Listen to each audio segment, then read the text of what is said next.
be sitting when the evening comes, watching the ships roll in, and then I watch them roll away again. Yeah.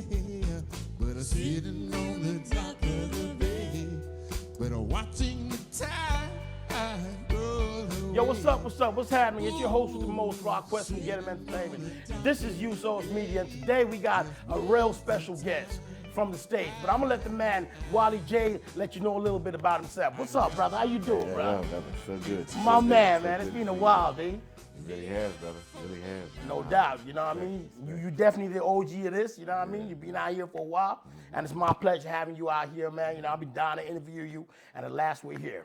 Brother. I definitely want to say thank you for inviting me and send a big shout out to all my indigenous brothers, past elders, past, present, and future. No doubt. For we in Australia. I mean, you know, That's what's up. Got to pay that respect. So, yeah, thanks, That's man. what's Thank up, you man. for That's having what's me. up. So tell me, how did it all start off? All this music stuff. When did you start off?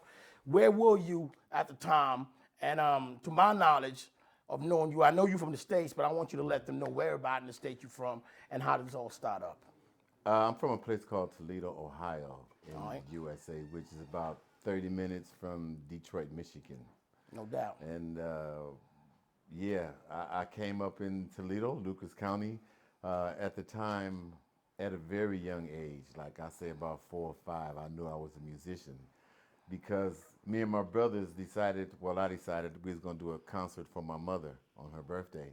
Wow. So I got the brothers together and we literally made instruments. We took a broom and put a rubber band on it, got some cereal boxes and made some drums. And then we set off to do a little show for Mom, you know, on her birthday. That's what's up. You know, That's what's up. And that was my first real experience. That's when I knew I wanted to be a musician. You know, as time went on, I went to live with my father and went to school where I learned to play the trumpet. Wow. And the trumpet was messing with my throat somehow, and the doctor told me that I couldn't play it because it was going to make it so I wouldn't be able to sing. So at this time, a guy named Stanley Clark was coming out. Yeah, that's actually the signature on my bass that came out. Wow. And I had never seen a bass player play like him. Yep. And then I got on to Larry Graham. All right. And Larry Graham was thumping and he was singing and playing. And then that's when I realized, at the time, my fingers were already too big to fit between the strings of a guitar. Okay. So I took all the strings off and I had one string. And I could play like 10 songs on one string. I thought I was going to be the famous one-string guitar player. Damn, that's what's up. Yeah. But it didn't work out, you know. It got real, you know, and I got 2 strings and 3 strings. And my dad saw that, you know, I was really serious. So he got me a bass guitar for Christmas. And Now I get it. So that's how the bass came around. Yeah, that's how the bass came around, man. And I've always had a bass. Really interesting stories how I came across some of the basses, but that's another story. But Yeah, we can't give him everything on one time. Y'all got to follow the brother. You know what I mean? Speak to the brother out there on social media to get to know other stuff. We can't get them all at once. You know what I mean? So describe your music, brother. Well, it's really mixed because I have come to appreciate all forms of music, but the root of mine has a groove. It's the groove that I really kind of vibe to. So it doesn't matter if it's Japanese music, Indonesian music, Korean music, it's the groove that I find interesting, or that's what attracts me to the song. So in my journeys, when I started to travel, I started to play in a band called Touch of Fire.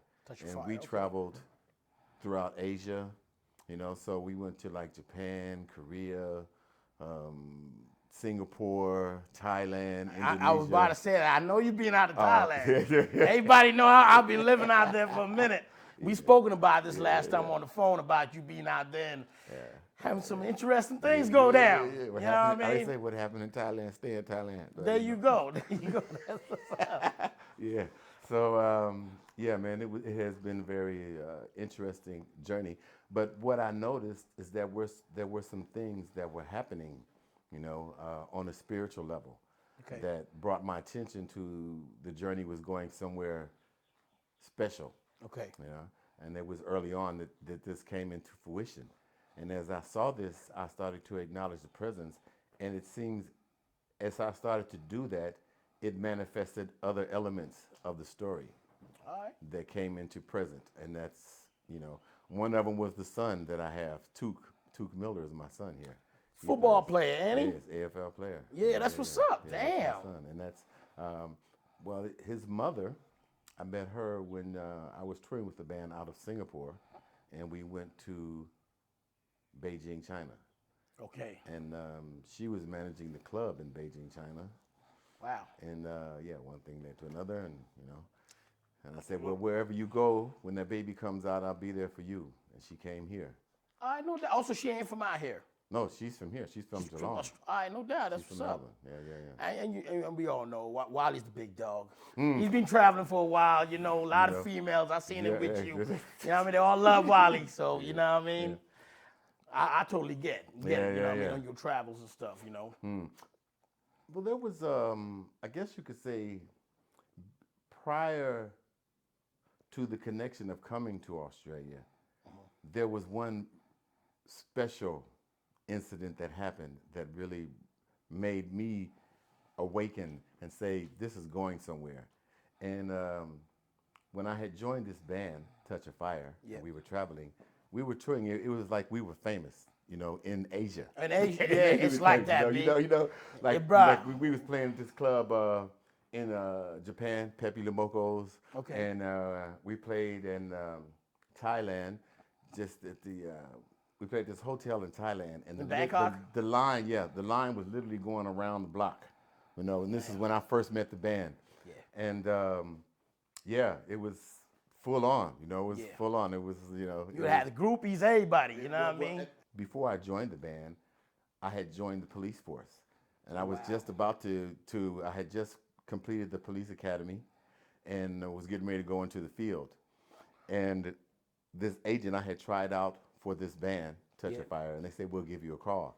And coincidentally, just as I finished the boot camp for police academy, the agent called me and said, do you want to go to Bangkok, Thailand and play with this band? And I kind of thought, well, let me see. Do I want to be chasing criminals or do I want to be chased by... Chasing your dreams. You know what I'm saying? You know what I mean? So I said, well, I think I'm going to go to Thailand. So damn. Took off, went to Thailand. That's crazy because I've known you now damn near over 20 some more years.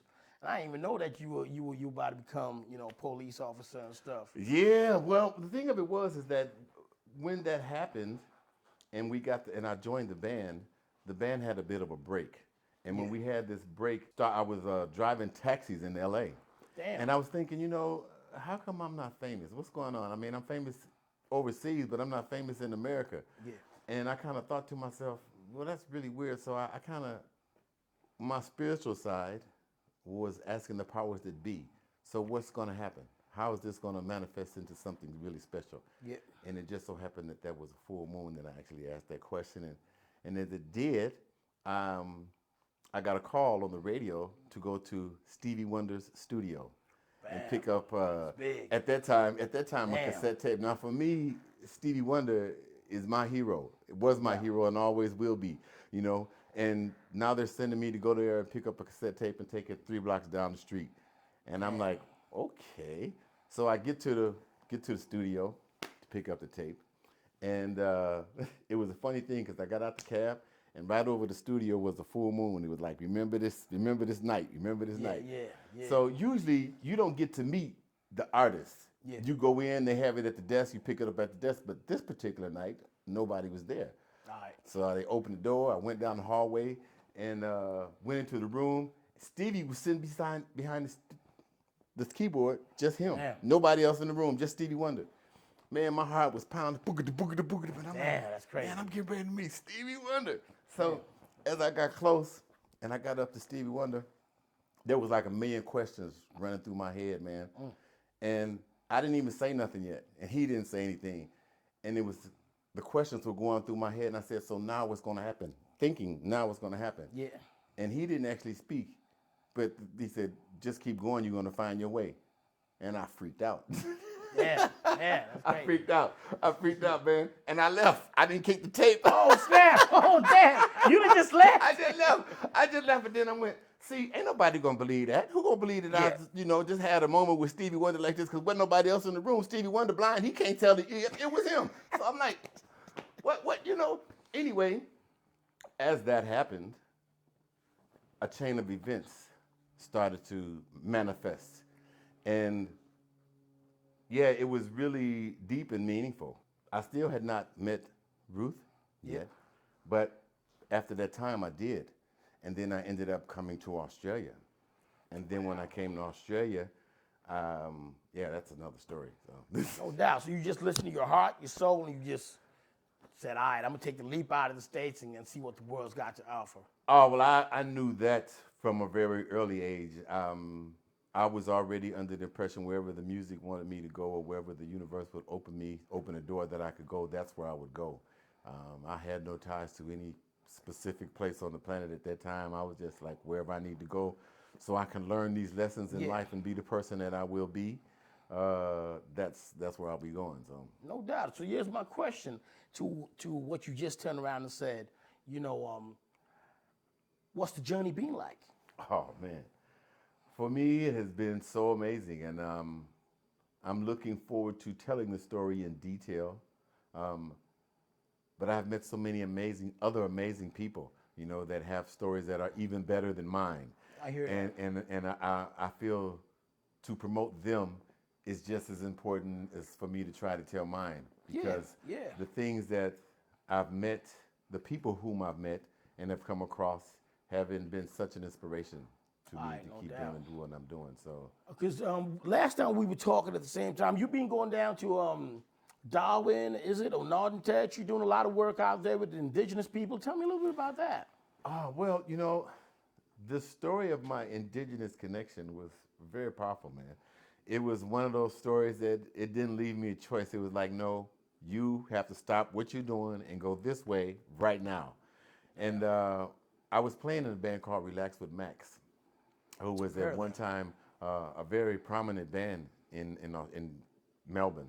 Yep. And as I was playing with them, I had got a daytime job working at a local Melbourne kind of newspaper. Okay.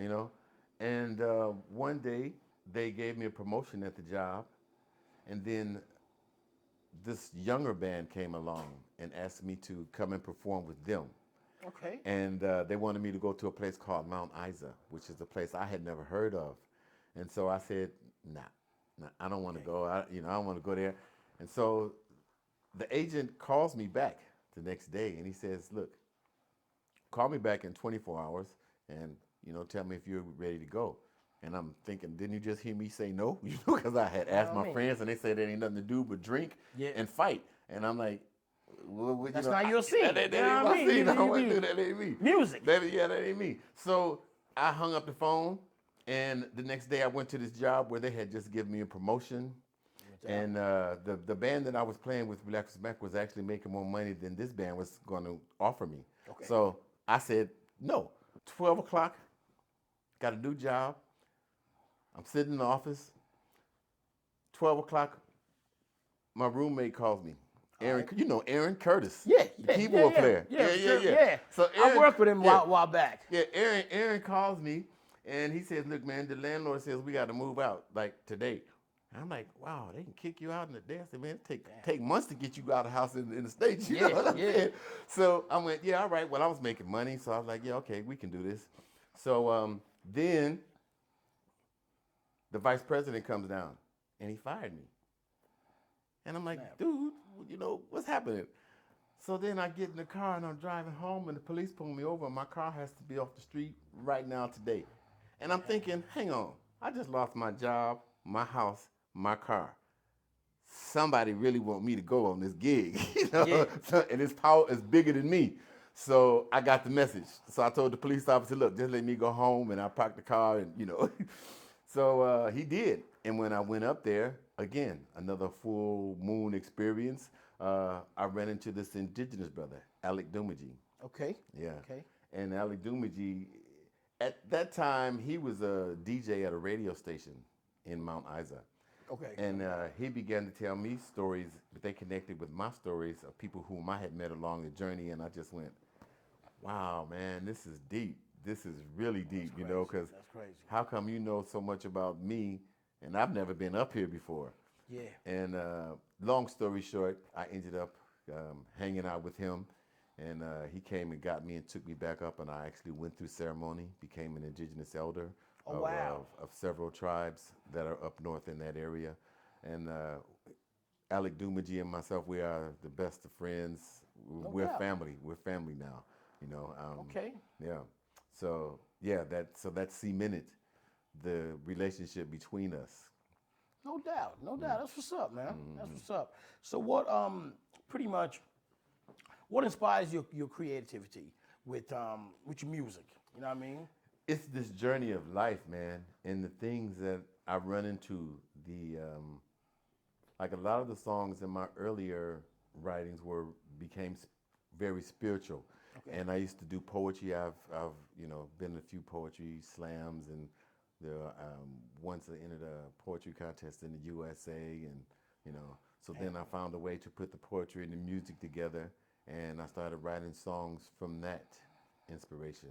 No doubt. Because, yo, you rap too. Do you still rap? Absolutely. You still spitting? Absolutely. That's what's Absolutely. up. Got to. You know what I mean? Got to. That's it just works, you know? No doubt. That's what I was saying the Beans and the boys out here. The same thing. Like, while he's a bass player, he raps, he writes, he sings, he does it all. You know what I mean? You know, so which is just crazy. You know what I mean? Another thing is, when I first met you, you were ranked around the world, I think, number 8 as a bass player. Oh, really? Is that right? I could be wrong. I don't know. I could be wrong. This I don't know, but yeah. I mean, I think by the time I got here, one of the main things that had happened for me as far as bass is that I had become friends with a now 6-time Grammy winner bass player named Victor Wooten. Okay. And he's like my best bass friend. Him and a cat named Anthony Wellington. I talk to them regular. You been running with them for a while? Well, Victor is coming out here early next year in May. He's got some He's shows bringing out his here? brothers, yeah, in Melbourne. Oh. And like we're tight enough that I'll probably get him from the airport and he'll hang out the whole time. In fact, it would be good if we could probably arrange something to bring him on Wow, that would be the show, good man, if we could have him out here. Yeah, You know what I mean? yeah, What? man. Because it would be worth having that. Because he's bringing his brothers too, man, and they're just amazing. They're pretty musicians. good. No. Amazing. No. Amazing. My bad. Amazing. My brother. bad. Amazing. Not pretty good. They're amazing. You'd be just going like, and the bass player, you just be like, you know what? I think I'm gonna go play basketball now. I don't even want to play the bass no more after you see him play. You know, he's that good. You know. So I hear you. So how long does it take for a song to be created and finished? Like from the time you start writing, whether it's lyrics or whether it's writing, with your bass, how long does the whole process take, Well, for me, because I also do busking and have been doing busking, that has put me in a position where I can make up a song on the spot, anytime, anywhere. I can drop a line and I can make up a song, just like that. Oh, I've seen that, because Yeah. when we were in the studios back in the day, you just start hitting that bass, start mumbling, and all of a sudden we got lyrics coming out, and we're writing and all that. So it just depends on how I'm feeling at the time and What's the vibe? what it is that is required. I mean, if it's something that they want specifically, then, it might take a little bit of time, but if they just want to hear something off the top of the head, I can do that, No doubt. So who's the teams that you work with out here in Australia and overseas? Because I know you do a lot of boat cruises and things like that too. You be playing out there. I can't name everybody because it's been quite a few, but I do have a list of people that I would like to say that I, definitely remember. Relax with Max was one of them. Yeah. I worked with 1200 Techniques. That's Infa, DJ Pearl, and Sammy, Jeremy. Jeremy, yeah. Yeah. Mike Justice? Mike Justice was Mike Justice? I ain't see you have that on that list. I don't have to. But I just talked to Mike before I came. For real? And I told Mike I was going to be running. I said, doubt. I'm going to see my quest. I'm going to put you out. You know. No doubt. That's what's up. Yeah. And Adam and Jordan, the Sutardi brothers, man, from Indonesia. Okay. I did some things with them. In fact, I would like to find those brothers again. They disappeared, man. Yeah, a while back, two brothers were doing a lot of Yeah, productions out here, like man. 2004, 2005. Yeah. I did a Funky Christmas CD with them, man. Damn. Damn. I'm gonna have to revise that, man, because it's Christmas time now, you know. So anyway, You gotta get that. yeah, a group called Cosmetonics, which was like a kind of a dance DJ with the bass and live vocals kind of a group. No doubt. Yeah, and earlier this year, I did a show at Marvel Stadium with a band called Horns of Leroy, man. Damn. Those boys are unbelievable, man. It's all horns. Damn. Horns, just horns and a drum, and that's it. No guitar, no keyboard, you know, no bass. You keep busy. Man, dog, they are. It was an honor to work with those brothers, man. Honor. I really did like them, man, and we've done some really good things together and a couple of shows together. So. And you talking about the busking on the streets that you be doing. Mm-hmm. I done seen a video of you on YouTube that went viral. Tell us about that. What, with the pigeon dancing and grooving to you and stuff. You know, how did that go about? That was an interesting day that day. As it turns out, that particular day, one of my best friends in the USA, when I hung out with when I was little, we laughed, and he passed away, man, that day. Sorry to hear that, and bro. I wanted to be in America to go to the funeral. Yep. And so as I was there thinking about that, this pigeon shows up. And it was different than most pigeons because he just hung around. Yeah. And I'm thinking, you know, most pigeons, they'll hang around for a minute and then they'll leave, but this pigeon stayed, man. And I played, and then he started dancing. And I'm like, and he only had one leg. Yeah. What was freaky was the friend that passed away, he had one leg. Oh. So right. I'm thinking, this is Julius. I know this is Julius. And so he stayed there, and I tell you, man, the pigeon stayed there for like 3 hours dancing, man. It was like a stripper trying to pay the rent, man. I went and got some food, you know, came back and got some food, man. And what the cat didn't get, because when he filmed this, he was only filming me. He didn't even notice the pigeon when he filmed it. It wasn't until after he put it up and people started talking about the pigeon that he realized he had that on film. Okay. But what he didn't get was after he stopped filming, I had took a break and I was feeding the pigeon, man. And other pigeons was coming trying to take the food. And when it came time for me to play, I had to stop. So as soon as I picked up the bass and started playing again, a flock of seagulls came and protected the pigeon. I had never seen anything like that, man. Usually the seagulls come, they take the food, but they protected this pigeon. And I went, wow, man, that's deep. Something. I saw the video, man, because you have a bunch of people around you dancing, you vibing out, the pigeon just bouncing. I was like, look at this. And that went viral, man. Went viral. But as far as from what I heard, it's 250 million views around the world. Yeah, people, look it up, pigeon and busker and the pigeon, man. Yeah, we want to keep the man over keep there, that racking up. Keep that racking up, because Yeah. sooner or later they're gonna have to pay me for that. So Damn straight. Damn straight. yeah. So tell us the pros of moving solo and moving with a group. What's good? Like, you know what I mean? Do you like moving solo all the time, or you prefer moving with a group, or it don't really matter to you? It don't really matter because I love what I do, and I think that's the strongest point to make, is that you really enjoy what you're doing. No doubt. If you are happy and you know it, do what you do, and that's what happened.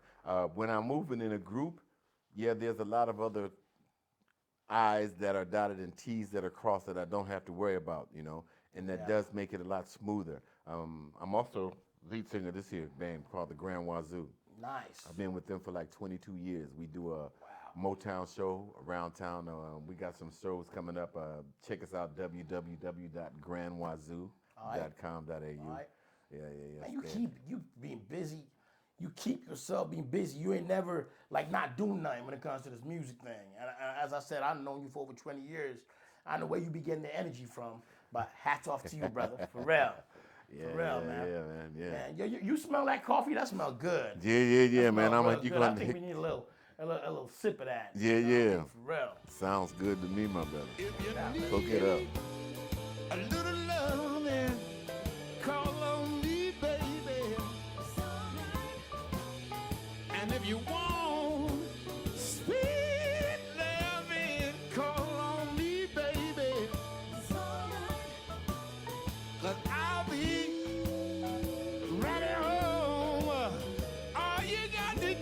right. Yeah. This smells good. This smells good. baby. I think this is the Brazilian one. I could be wrong, but normally when we come down here to the studio, it's always the Brazilian one. So hopefully they're spoiling us today. You know what I mean? Oh, this is hot. Yeah, that's real coffee. Man. Yeah. So as another thing I was going to ask you about was the cruises that you be doing. Tell us a bit about that. Yeah, look, I'm singing with this band, Grand Wazoo, still. Okay. And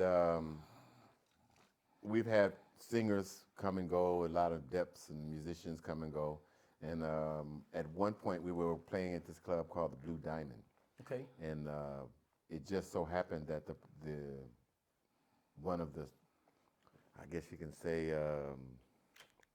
not owners, but one of the guys who do the promoting for the cruise ships came in and he saw us and he asked us if we would be interested to do it. He asked John Tony, which is he's the leader of the group, and John Tony got me and Lucy Gale to come along. So we've, well, actually it started with another girl. We've had a few girl changes, but now we've had Shirley Davis, who is actually in Spain doing her thing. Wow. And Joyce. Yeah. Okay. Yeah, it's another story, but yeah. No, Joyce is cool. She's cool. And then we got Lucy. And Lucy has been with us for a few years now. So all the female singers? Well, that's we've changed to female singers, but the JT's from Chicago. I'm from Ohio, so we've always been there. And we had a cat named Rima too, who was up and got to send a shout to Rima. He's a good friend of ours out there. Yeah. Shout out to Rima. Yeah. So once we started doing the cruises, it went well, man, up until the pandemic hit, and then that pretty knocked everything out of the box, man. And the 2 years that it took to start back up, just took all the money because they wasn't paying musicians to survive at that time. Yeah. How were you survive? What did you do throughout that time when it was locked down? You couldn't go out in the street and you couldn't do what you normally do. Yeah. Well, fortunately for me, because of the cruises, I had some money saved up. All right. And they gave me the money that they gave me wasn't enough, so every month I had to spend like $500-600 just of my money to go with that, just to pay the bills, Man. And over 2 years, it pretty much took all the money, And so Dried you out, yeah, man. So it was. We can all vouch for that. We done all had some really hard times throughout that lockdown. It was frustrating. It was very, very frustrating.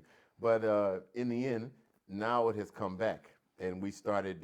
We did one show, and now they had all new personnel on the ship that didn't know us, hadn't seen us before. Yeah. So when we did the first show, they really enjoyed it. And by the time we got home, we had 6 more gigs, and now we got another one. We're leaving Tuesday. Where about y'all doing it? Just in Victoria? Or No. We don't even. We cruise.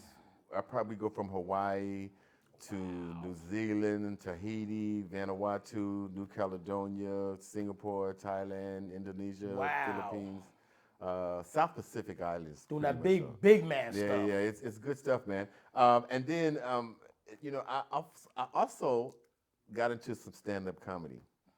Tell us a bit about that. There's a guy named Pete Croft, who I have to send a shout out to. Pete Croft, much respect, my brother. He does a comedy school. And it was inspiring to go into his school and do that. And so now, when I'm on the cruise ship, I have one of my characters, because I have a few characters. I have a Jamaica Bob character, which is a reggae guy. I have a reggae wig. And then I have another one called Jamaica Bob. Ozzy Spockadoo. Okay. Now, I think I know the one you're talking about. Yeah. I seen a picture on that cartoon. Yeah. Many moons ago. I was playing around with Ozzy Spockadoo, and this particular cruise, when we went down to New Zealand, we went to Dunedin. Okay. I set up a prank. Okay. In one of the stores called Day and Night Store. I'm gonna have to send it to you. Maybe y'all can squeeze it in because it's funny. It's funny, man. Here. Can I just do your thing. You do that. I became Ozzy Spockadoo, but it was kind of undercover because I have these crazy teeth. A lot of people don't like them, but they make me talk funny. You know what I'm saying? So first I had to cover them up like this. You know what I'm saying? So here I go. I walked into the store, right? Yeah. And I told the guy who was working there at the night shift, I explained to him what we gonna do. So when the day shift came in, we set him up good. So I came in and I said, you know, I came in here last night and I bought some pies and I found some cockroach legs in my pie. I want my money back. They was freaking out, man. So then when the manager came, I pulled off like this. And the manager was like, boy, and you know, I got a little irate, you know what I'm saying? I said, man, I want my money back right now, because I bought 5 pies, I found some cockroach legs. But see, the good part was, this is what tickled me so bad, because see, this right here tickled me, because after all that, they was ready to give me my money back. Come to find out, they ain't got no roaches in New Zealand. I said, boy, you crazy. You done got these people that are going to give you some money back for some cockroach legs, and they ain't even got no cockroaches in New Zealand. Anyway. Yo, that was nice. It was a good moment. It was a good moment. It was a good A moment. matter of all talents, you know what I mean? From moment. rapping and singing to being a comedian, to a bass player. Woo! Yeah. You got that. Oh. The master out there. Oh, yeah. I ain't So- gonna let you cramp up your Yeah, style. don't do You know that. what I Yeah. mean? So yeah, man, I really do enjoy doing comedy, and I have quite a few, things in it. doubt. Maybe this will open up some doors that I That's can get right. to do it. That's right. Because I do enjoy it, and I have some good stories to share. No So, doubt. Yeah. No doubt. Yeah. Just tell us something about the industry challenges you've had out here in Australia. Being independent artists. Well, I have to admit that I actually at one point had put together a demo Yeah. and took it into an agent. And the agent pretty much kind of said that, look, your kind of people are really only good at doing R&B music, and you really should just stick with R&B music. Of course, at that time, see, I was new over here, and he didn't know I was like from the hood and just 2 steps from jumping across the table and slapping him. Yeah, 'cause I You was know what about I'm to saying? say that. Your kind of people. You know what I'm saying? I'm like, dude, you know what I'm saying? But you Yeah, ain't never heard of Richard Pryor, you ain't never heard of, know what I mean? and you gonna sit up here and tell me something like that. Anyway, I didn't get mad. I just left, I just I left. hear you. And went, started doing my thing and kept getting better at it, and and continued to do it, continue to build up a library of poetry, a library in comedy and music. And that's where I'm at, man. The thing is if you love doing it, you just keep doing it, because at the end of the day, you can't make everybody happy. And the sooner you realize that, the more you'll go on to be who you are in the music world, I hear that. That's what's up. Yo, that bass guitar there you got, real pretty. I'm liking that. Yeah, it's a bit of a story about that one too, man. We've been together since '94. I bought it actually in Singapore. How many have you got? Oh, Yeah, look, I've had some, but due to the ups and downs of the music world, I've lost a few. And Okay. one time I had a blonde one. This is a brunette, I had a blonde one, and things got rough, and I put it in the pawn shop, and I couldn't get it out, man. And I said, never, ever again. This is how I started busking. Because I said, whenever times get hard, I'm not going to sell my bass. I'll go play it. yeah. And that's what's going to happen, but I'm not going to sell it. That ain't going to happen no more. Yeah. Not in this lifetime. I'll play it before I sell it. And so... Sometimes it takes that. You know what I'm some saying? tough You got to times put your and some foot down. lessons to learn. And I got to tell you, when I started busking, I didn't even have an amplifier. I was literally on the street playing this with no amplifier and a sign. I believe that, because anybody that knows Wylie J, he be doing some wild stuff. I had a That's sign. why they be calling him Wylie J. I had a sign trying to get an amplifier, and then one day I made enough money to get a little amplifier, and I thought I was killing it. And as time progressed, I got better equipment, big equipment, and now I'm got wireless equipment, and it's really a good show to catch. No doubt. yeah, you When did you know that you were the instrument?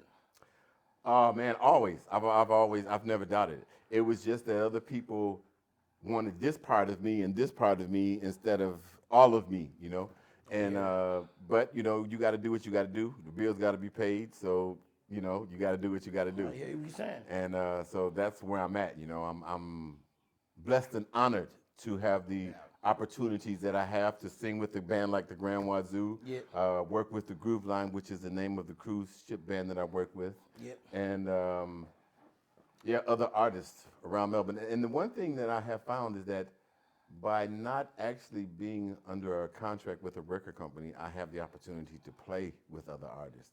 Whereas if I was under a contract, and which has been tried. Yeah. Yeah, I remember back in the day when we met up with Snoop Dogg and Badass and all of them. Yeah. We had some stuff going on back Yeah, then. yeah, We were yeah, looking yeah. to sign up to Snoop and everything. Yeah. You know what I mean? But Yeah, that's yeah. a whole nother story. It But is, that's the kind it of is. things that we've been through over the years. You know what knowing I'm each saying? other. And Snoop, and you know what? You know who else I had big respect for? Wu-Tang, man. Yeah. Well, hanging with them, man. Wu-Tang was Yeah, special, 100, man. 100. They were special. They let me backstage, about 40 people. I had Pearl and Info. I think you was there too. I was there. Yeah. I was And there. Roots, and the Roots guys was there, Yeah. man. We had about 40 people backstage. You know what I'm saying? It's wild now. You know, I've had some memorable moments with quite a few. Ice Cube, Earth, Wind, and Fire, Beyonce with Destiny's Child, and then after, in fact, Beyonce actually came because the whole thing that I'm wearing Yep. goes with the youth motivational speaking that I do. Okay. Dog King. There you go. Yeah, it means doing optimistic good is cool in a notorious groove. That's what's up. You heard that? You know what I mean? For real. Yeah. What other ventures you got yourself into right now? Because we know about the comedy, the bass, the music. You know, I know you always doing something new. So what else have you got going on? Well, now I'm trying to get into this whole social media thing because I have the goods. I just need to get more people to see it. You know, the catalyst was definitely the pigeon video. Yep. That got the attention of a lot of people. Now I just need to fill the gaps with all the other stuff that I'm doing. And I work with Henry Skills too. Okay. He's another good friend, man. In fact, I was at his studio just the other day. That's what's up. Working on some songs for the Gold Coast Suns, which is a team that my son is not a captain of. Okay. What's the team called? Gold Coast Suns. Gold Coast Sun. That's what's up, man. yeah. I mean, to shout out to Wylie J son out Took there. Miller. You know what I mean? Putting in work. Love you, son. Doing his thing. Yeah. For real. So what's the importance of inspiring the youth to you? Oh man, look, it all came under the journey to go meet the indigenous brothers. Yep. The first time that I went out there and I saw what was experienced in those communities, and man, it was heartbreaking, man. It was heartbreaking. You know the Yeah, things. I've been down to Darwin and Catherine, Alice Springs. Yeah, it's heartbreaking, heartbreaking, man, you to know, see other brothers and sisters going through what they're going You through. going out to Doomadgee, man, and Doomadgee is what everything that my experience was brought into. And yeah, man, the suicide rate was alarming, you know, and they don't even talk about it. Yeah. You know, you have 1,000 families and 995 of them have had someone commit suicide. You know, and you just go, well, wait a minute, what's wrong with this picture, man? How is this, you know? Just like how in Black America, where they always put the drugs and the alcohol, and yeah. Yeah, but I was about to. It's the same thing back at home in the States. Same thing. Even with the indigenous. Yes, same people thing. back at home, it's the same thing. You know what I mean? We don't want to get too deep into that. Yeah. But let y'all know we're woke and we know what's happening and what's going on for real. Yeah. So upon seeing that, I really wanted to be in a position to make a change, you know, for the better. And then I ran into an organization here in Victoria called White Lion, and at that time it was headed by Mark Watts he had a Mark of White Lion, and they had another company called White Lighthouse, which was ran by I've heard of that. Yeah, and an indigenous one called Mesa. Okay. And I had learned how to do an Anthony Robbins type motivational speaking, man. And because of a lady named Carol Fox. Okay. And she gave me the ropes and said, look, you can do what you want to do with it. And I took it up and started doing it with indigenous kids and, you know, every place that I could get in and do it, you know, because I had the music and I had these lessons that, you know, could teach the kids how to be better, you know, to themselves, their communities and themselves. And that's what's inspired this. Yep. Because once this, the big story on this was at the time when I started doing these youth seminars, at the end of the course, which probably took about 3-4 weeks to complete, then they would have a festival that come to town. A couple of times it was a super fest, but it all started with Beyonce. Wow. And she gave us, floor seat tickets to bring the kids to the show. Man. In limousines, and all of them had these little tracksuits on, man. Oh man, it was the best. It was the best. Big respect. It Man, was the that's best. What's up, it was the best real. thing, man, to see come into fruition, to see it come around and see, because some of these kids had just got out of rehab, and to have this experience and had gone through that lesson planning was just a step up for them. No doubt. Yeah, everybody needs some brightness in their life. Yeah. And one of the highlights for me was one day while I was busking, I had a gentleman approach me, and he was wearing a suit and a tie, and he was like almost in tears, and I'm like, after I finished the set, I was like, what's wrong? What's up? And come to find out, he was one of the kids that was in the detention center when I went to Tasmania. Damn. And he took on the lesson that I had. He took on that and took it, and now he had a wife, he had a kid, he was working in the financial district, and he just wanted to say thank you. Thank you for sharing that knowledge to make me a better person.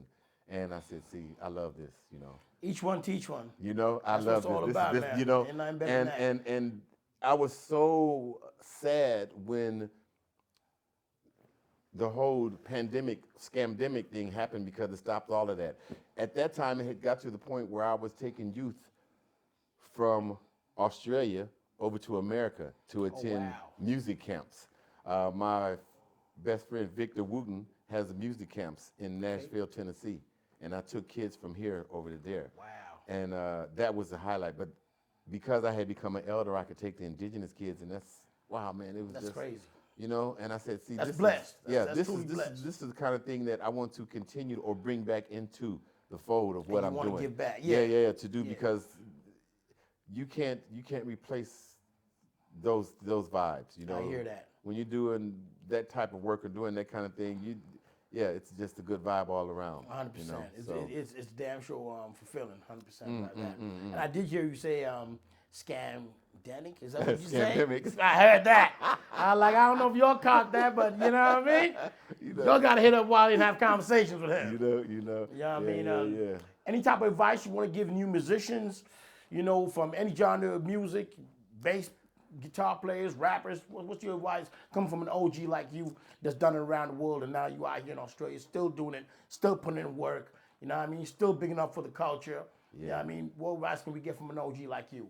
I say, do what you do and keep doing it. You're not going to make everybody happy. That's just the way it is.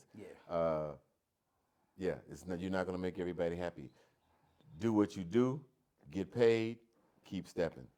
True that. And learn your lessons along the way.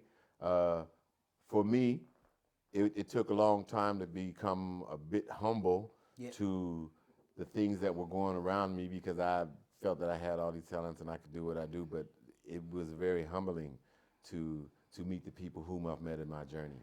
No doubt. And I'm very appreciative and grateful to have met them, and look forward to meeting them again. I really want to bring my brother Alec Dumaji here so he can talk about this festival, because that was another very big highlight that I wanted to share with you, man, because this festival I think it should be bigger than Woodstock.